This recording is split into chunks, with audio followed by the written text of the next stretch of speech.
Reruntuhan candi ini masih menjadi misteri hingga saat ini. Adakah sumber mata air di bawah bangunan candi ini, sehingga sepanjang tahun candi ini selalu tergenang oleh air yang begitu melimpah? Ataukah ada misteri lain yang belum terpecahkan hingga saat ini?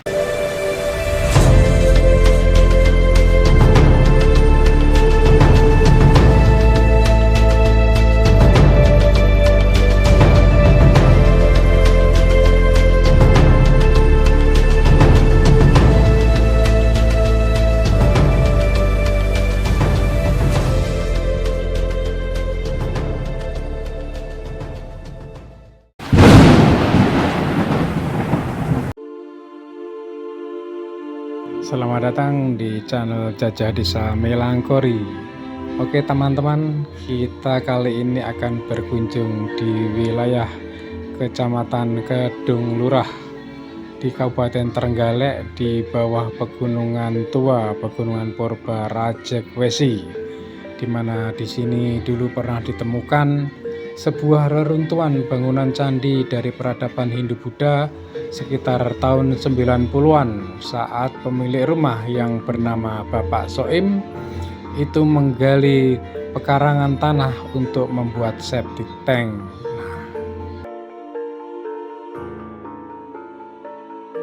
Jadi Candi Brungkah ini merupakan satu-satunya candi yang agak masih utuh yang terdapat di Kabupaten Trenggalek. Jadi yang bisa dibilang utuh, meskipun kondisinya juga sangat mengkhawatirkan karena candi ini sepanjang tahun itu selalu terendam air. Ya, karena lokasi candinya berdekatan dengan Sungai Ngasinan yang juga merupakan sebuah aliran sungai tua yang juga mendukung saat peradaban Hindu-Buddha itu berlangsung cukup lama di dataran Trenggalek hingga Tulung Agung. Mari kita eksplorasi sebentar. Nah teman-teman, ini mumpung belum terlalu dalam ya airnya ini, jadi bagian bawah ini terdapat satu susunan sisi genta pada lapis 1, 2, 3, lapis ketiga dari bagian paling bawah Candi Brungkah. Jadi pada kedalaman sekitar 50 cm pada bagian tanah paling bawah. Nah ini kedalaman di atasnya segini teman-teman. Nah ini beliau juru pelihara dari Candi Brungkah ini, Bapak Soim. Jadi ini sekitar 2 meter. Jadi bisa dibayangkan dahulu masyarakat Hindu-Buddha diperkirakan dari masa Empu Sendok ya, sekitar tahun 929 sampai dengan 1939 itu tanahnya itu di bawah sini. Nah di bawah sekitar 2 meter di bawah rongga tanah sana. Jadi bayangkan tempat ini sudah terpendam sekitar 2 meter tanah selama kurang lebih 1000-an tahun. Jadi begitu dahsyatnya ya itu.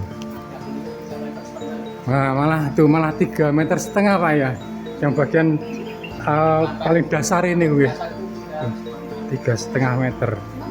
Bayangkan teman-teman itu.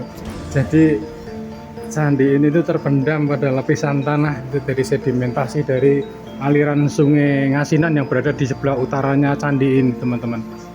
Luar biasa. Jadi 3,5 meter berada di bawah permukaan tanah sekarang tahun 2026 ini dulunya adalah lapisan tanah yang paling atas pada sekitar kurun waktu tahun 929 hingga 940-an di masa Raja Sindok ketika memindahkan kerajaan Mataram kuno dari Jawa Tengah ke Jawa Timur. Oke. Nah ini orientasi. Oke. Ini di bagian sini adalah kotak perigi sebagai tempat utama dari bangunan Candi Brungkah ini. Ini susunannya sudah ditata ulang ya teman-teman. Jadi kita bisa lihat karena ini, nah bata merah ini di sini berbentuk semacam sisi genta atau ojif. Jadi ini biasanya terletak di bagian bawah tadi itu. Nah dan ini diperkirakan dipergunakan sebagai peribadatan itu sejak masa Sindok hingga masa Majapahit. Indikasinya apa? Nah kita menemukan bata dengan corak Majapahit ini. Jadi dari ukuran antara bata-bata yang dibuat pada era Mataram kuno Jawa Timur dengan bata-bata kuno yang dibuat pada masa Kadiri hingga Majapahit Jawa Timur memiliki tipe seperti ini, tipikal nih. Jadi tiri, ibaratnya ini pabrikannya bata. Jadi dari segi ketebalan, segi panjang, segi lebar tentu lebih besar di bata-bata di era Empu Sindok. Seperti di tengah juga terdapat juga itu kan corak dari era Jawa Timuran asli, jadi era antara Kadiri hingga Majapahit.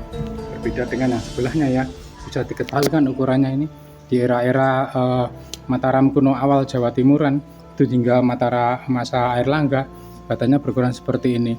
Dan ketebalan rata-rata 9 sampai 12 cm. Jadi berbeda dan tidak memiliki corak. Itu corak garis itu adalah corak ciri khas bata-bata yang dibuat di era-era Kediri hingga Majapahit. Nah, ini ada takikan, ini bertakik, jadi batanya ini dicetak untuk sebagai tempat dudukan bata-bata yang di atasnya untuk interlock. Nah, ini kita bisa lihat di bagian samping. Nah, itu susunan interlock seperti itu. Kemungkinan kalau dengan ukuran segini, tangki ini dulunya memiliki ketinggian antara 6 hingga 7 meter. Candi-candi ini, teman-teman. Nah, cuma yang mungkin agak yang membuat kita sayangkan begini, pembuatan talut ini dengan menggunakan bangunan permanen seperti ini apa ya, kita harusnya kan minimal salah satu sisi. Nah, salah satu sisi dari talut ini dibiarkan terbuka karena dari sini kita bisa mengetahui lapisan budaya dari awal candi ini dibuat hingga tahun 2026. Jadi ada struktur lapisan budaya antar tanah layer-layernya itu nanti bisa diketahui. Jadi tanah ini selama kurang lebih 1000 tahun itu terjadi proses apa saja di sini bisa diketahui dari lapisan tanahnya. Namun karena sudah terlanjur ya apa boleh buat, hanya dengan sisa-sisa seperti ini kita bisa memahami perjalanan sejarah yang pernah terjadi di Candi Brungkah ini.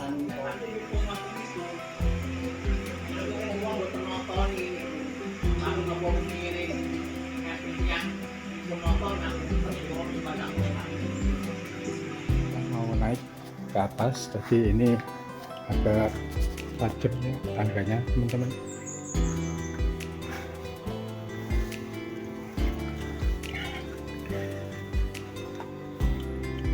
Inilah situasi lingkungan dari Candi Brungkah, candi yang berada di bawah permukaan tanah sekitar 3,5 meter, dan di sebelah utara sana terdapat pegunungan Rajek Besi yang menjadi salah satu pegunungan purba yang cukup banyak ditemukan teman-teman arkeologis dari masa Hindu-Buddha dahulu.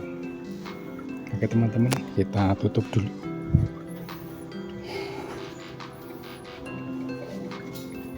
Teman-teman, juga bata merah juga yang temuan setelah Candi Brungkah itu ditemukan, jadi dikumpulkan di sini. Juga ada beberapa batu lainnya juga itu. Nah, lokasinya seperti ini, Candi Brungkah. Nah dua ini yang menurut beberapa yang mengetahui itu katanya ini semacam lape arca, tapi sepertinya bukan.